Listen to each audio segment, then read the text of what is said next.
Maglalakad lang kami sa sarap siya, parang may cheese sa loob. Parang maganda dito, Armando. Or baka naman hindi ito banana dessert. Ayan, dumating na po ang order natin.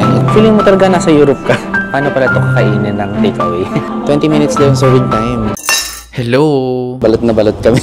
Kasi ang lamig all of a sudden. Noong mga first few days namin, kaya pa kahit one layer lang ng damit. Like kahapon nga, hindi na nag-jacket si Armand eh. As in, parang isang layer lang siya ng damit. Tapos ako inuhubad ko yung jacket ko every now and then. But ngayon, super lamig. As in, balot na balot kami. Ayan, nakailang layers siya.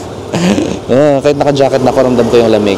So for today, pupunta tayo sa isang book fair. So nalaman namin na meron parang book fair na nangyayari during the same day that we're here. So it's the Seoul International Book Fair. Dadayuhin namin siya actually, mga around 1 hour siya na travel time by bus from here sa Myeongdong. After nun, ang plano namin ay pumunta sa Ikseondong para mag-cafe hopping. Yung gusto namin mga chill stuff lang muna for today. It's a Sunday and it's really cold. Come with us as we go through the day today ng ganito kalamig. Ito po ang aming path right now. Di ba, ang ganda. Maglalakad lang kami sa kalsada, pero maganda na yung experience. So, we decided to take the bus. Kasi kung mag-bus kami, as in isang sakay lang siya. Tapos ando na kami after an hour. Parang may bus station naman dito. Parang bus station from Royal Hotel Station. And then, dadalhin nila kami straight to the Seoul Museum of Art. Nandun yung book fair na pupuntahan namin right now. You have the option to take the train, pero 3 na lipat na train. Pero mas mabilis nga lang yung train. Mas mabilis yung train, pero lilipat-lipat pa. So, here na lang kami. Kasakay na po kami sa bus now. Andun si Arman sa kabila. Buti na lang maluwag po yung bus. So, ito rin yung part of the reasons why we wanted to take the bus. Para nakaupo lang kami all throughout. Unlike sa train na may possibility pa na nakatayo kami, tapos 45 minutes yung biyahe, ganyan. And then lakad-lakad pa. Mabilis sumakit yung pa ako. So, ito na lang. Konting minutes lang naman yung difference. At least nakaupo kami all throughout. And then, pagbaba namin, a few minutes walk na lang to the actual Seoul Museum of Art na. Kaya important talaga guys na meron kayong T-Money card. So this is my T-Money card. So important talaga for you to have this kasi ito rin yung gagamitin ninyo pag sumakay kayo sa mga buses. Like tulad ngayon, sobrang convenient. Akyat kami, just tap and then that's it. Hindi ko alam kung later pagbaba kailangan pa rin mag-tap pero definitely as you enter, mag-tap kayo. So ngayon, ang labas, pati yung transpo namin going from the hotel to the Seoul Museum of Art, naging parang sightseeing na rin siya. Para kaming nasa tour bus naman. Ganun. So, sulit na rin, di ba?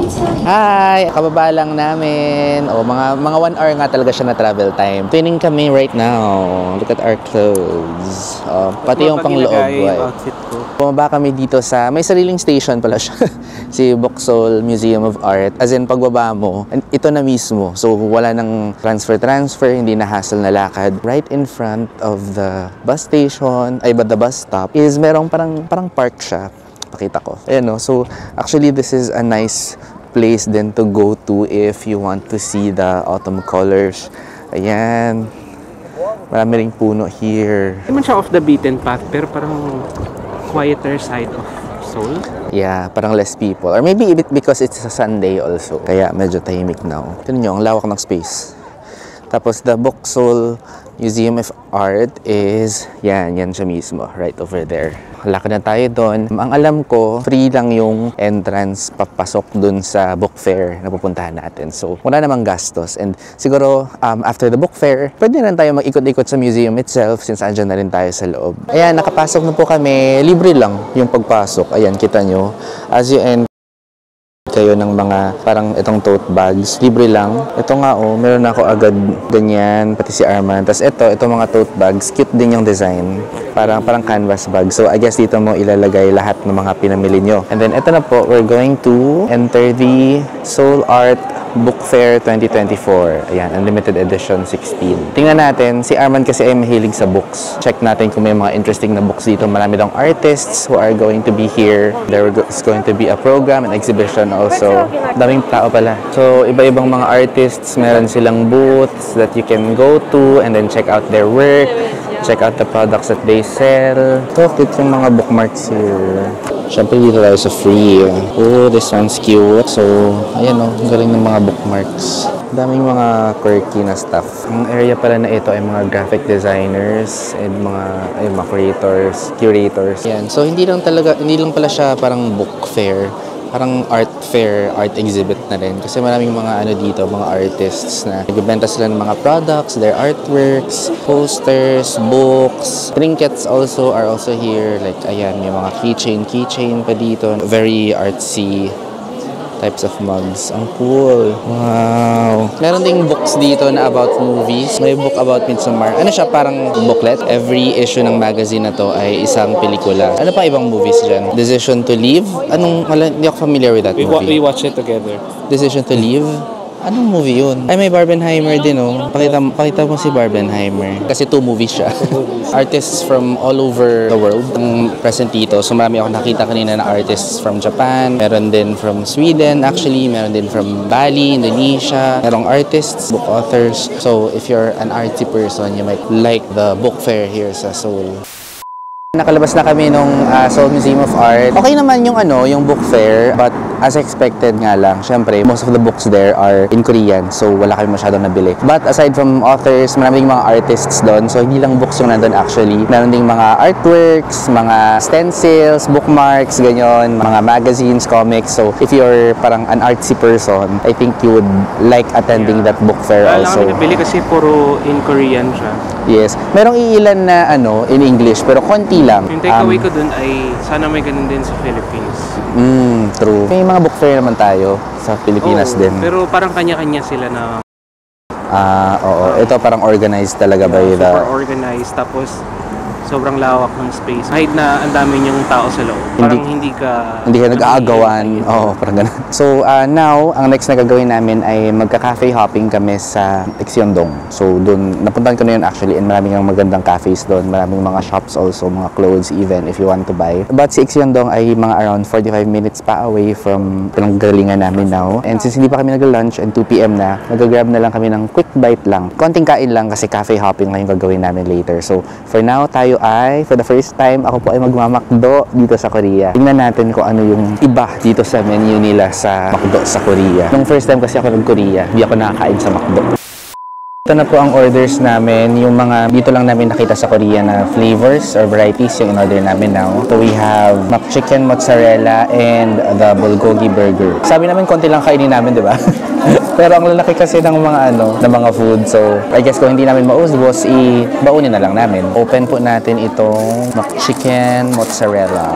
Oh my gosh, laki niya. Ganito kalaki yung burger. Talagang meron siyang harang kasi matatanggal siya kapag wala tong harang na to. Ang McChicken mozzarella burger. Kailangan niya ng papel to keep it in shape. Ay! Amoy ano po siya? Amoy kimchi. Let's take a bite. Ano pala siya? Mozzarella sticks.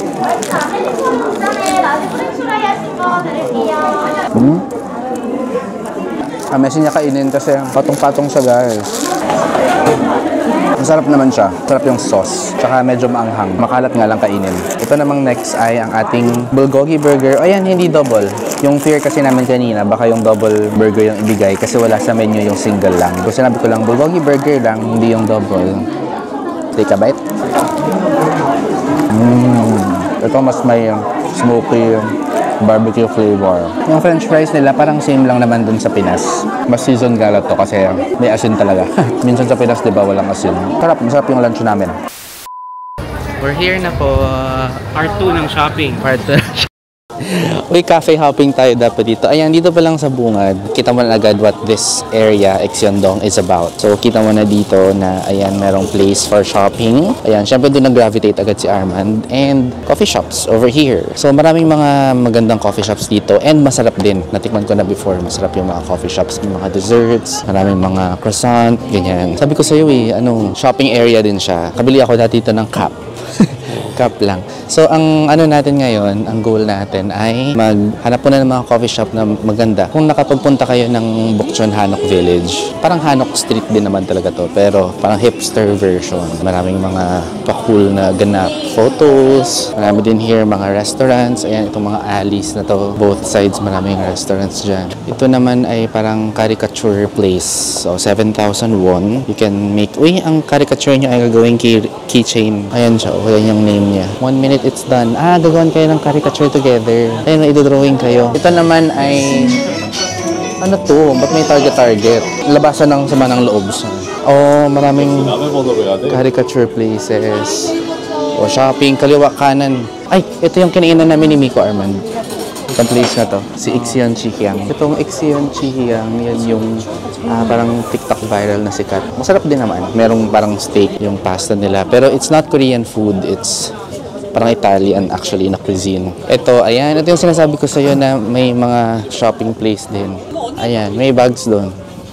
Clothes, mostly parang women's items. Puro mga damit yan dyan. Oh, frozen s'mores. Tsaka 10 yen pancake. Itong lane na to, maamoy mo na agad. Paglakad mo, maamoy mo na yung mga bakery.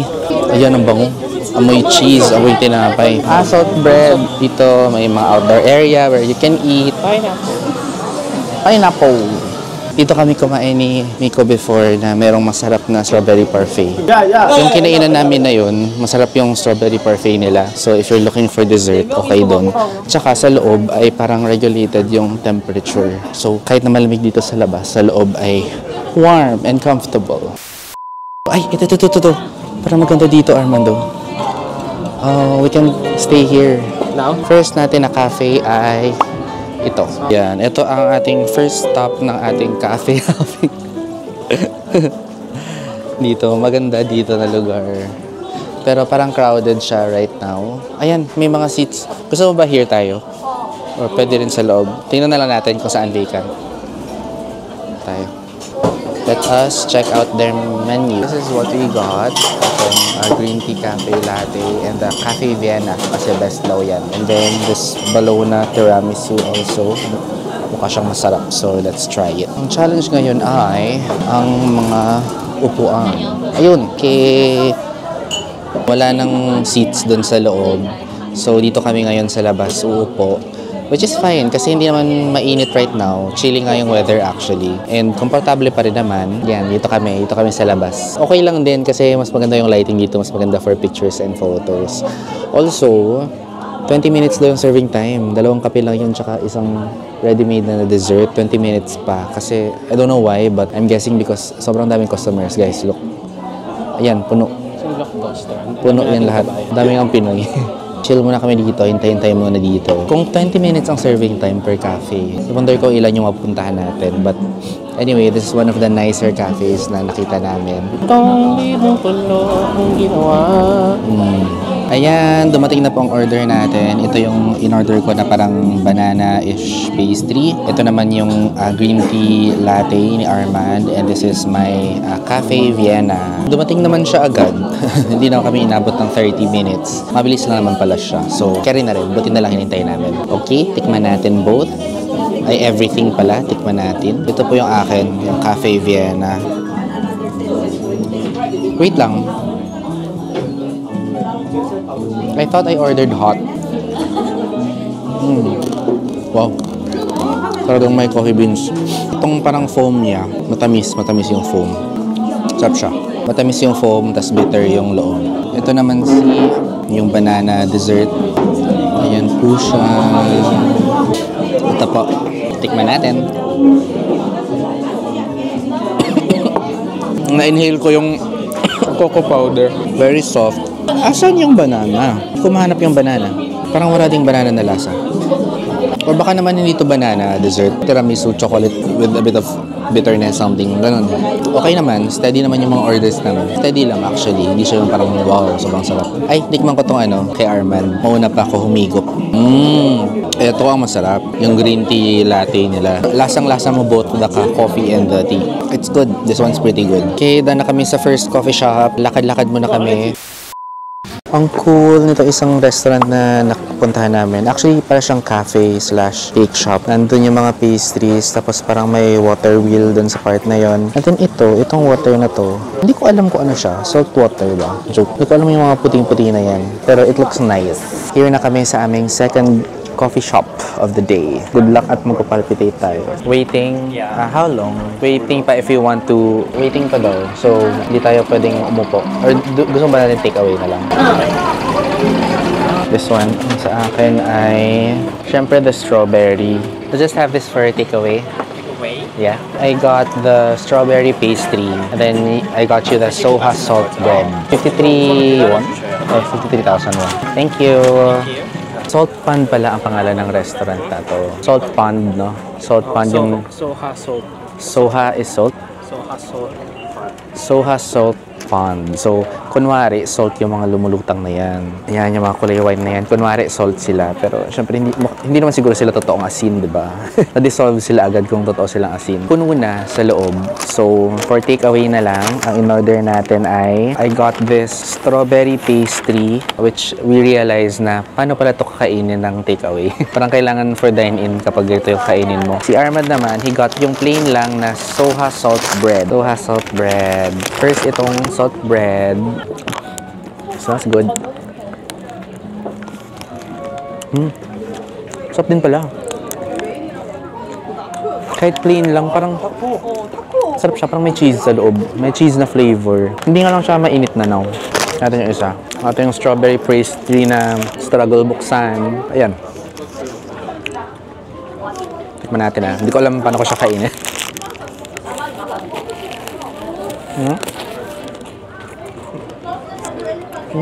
Parang siyang ano, parang siyang biskotso.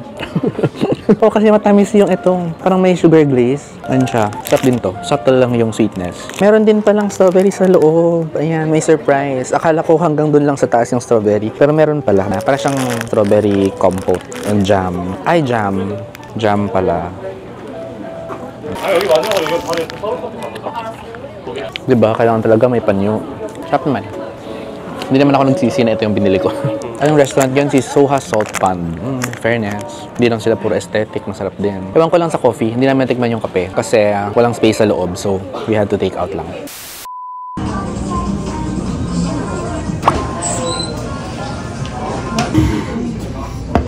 Ito po, yung kinain ko. Nawintang ako kasi ang sarap niya. This is strawberry parfait. Binili ko siya na hindi ko alam magkano. Pero ang sarap niya. Tapos yung strawberry, sobrang juicy ng strawberry. Yummy! Tapos warm dito sa loob. Hanapin nyo yung cafe na merong itong malaking giraffe and then get the strawberry parfait. It's really good. Okay, titikman ko tong matcha kasi masarap daw kasi hindi lasang matcha. Hindi, may parang biscoff flavor daw siya.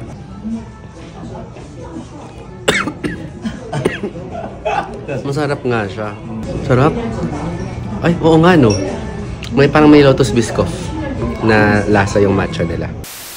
Curious din ako sa restaurant na to, si Seoul Coffee, kasi parang like ko siya nakikita sa mga list online na mga must-visit na coffee shops here sa Ikseondong. Ayan siya. It's a K-dessert cafe. There's a French bistro right across it. Eh, ito yung sinasabi ko sa inyo, di ba? Parang maraming mga European na shops dito. Italian, French. Parang medyo parang tourist trap tong lugar na to. Tourist trap, para sa mga foreigners talaga. Mahal ba yung mga ano? Hindi naman, but like, parang it feels like it caters to the tastes of, you know, people. European white people. Oh, sabi ko sa inyo, di ba? Ito naman, ano siya, Italian restaurant naman. Pero ang ganda, para siyang fancy date place. Feeling mo talaga nasa Europe ka. Kasi yung mga restaurant dito, yung mga cafe dito, pabonggahan sila sa aesthetic. Dapat mukha silang ano, western. Ito yung area na pinakamabango because of the salt bread na yan. Pag naman ka dito, mapapabili ka talaga ng tinapay nila. Parang nag-circle back na kami. Tingnan namin kung may area pa kami nami-miss.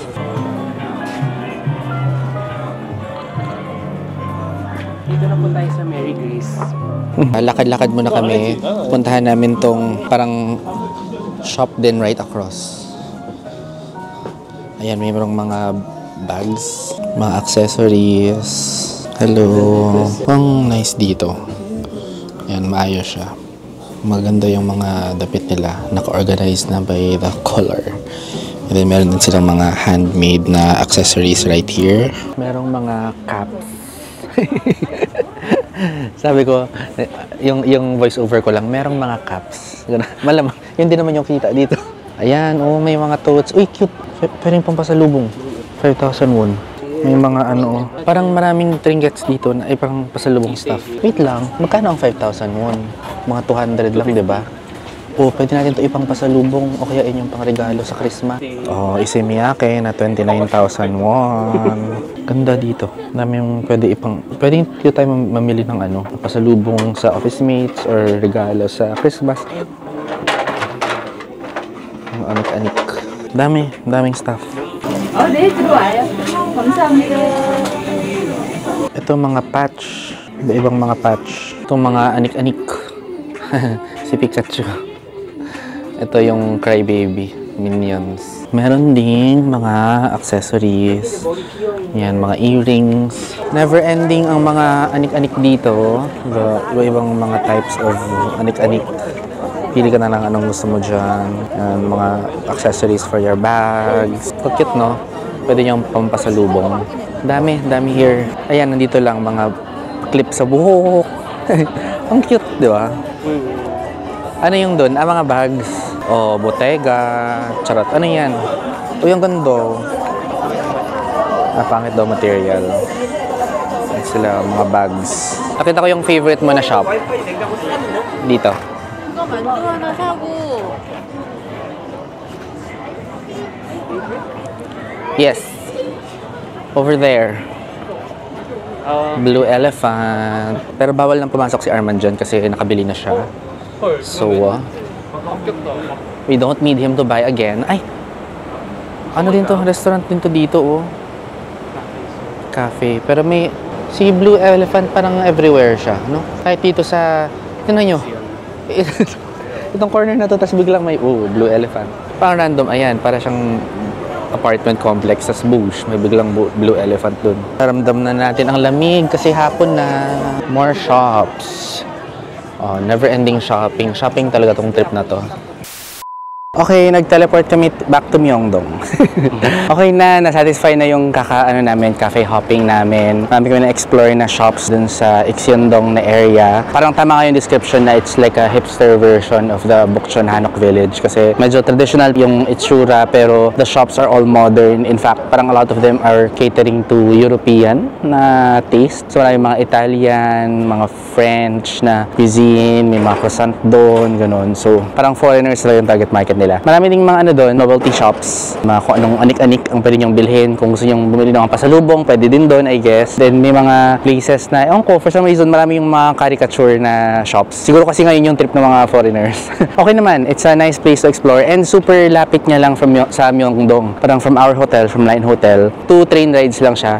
Tapos tig 1 stop lang each. More or less mga 15 minutes na travel time. So, if you're here in Myeongdong, if you're also staying in Line Hotel, okay na quick na detour ang Ikseondong. Masarap din naman yung mga food, to be fair. So, okay naman siya. Parang worth it din naman ang pagbisita. For now, since dito na kami sa Myeongdong, last minute pasalubong kasi mag-check out na kami tomorrow. Yung kaya namin mahabol sa itinerary bukas kasi marami pa kasi 8 PM pa naman yung flight. Pero yun nga lang, syempre, kailangan maaga tayo sa airport. As Filipino, as Pinoys, we want to be at the airport early. But itatry pa natin magsingit ng mga stuff tomorrow. But for tonight, pasalubong time para mapagkasya na natin sa luggage at pasado natin ang luggage before mag-check out tomorrow.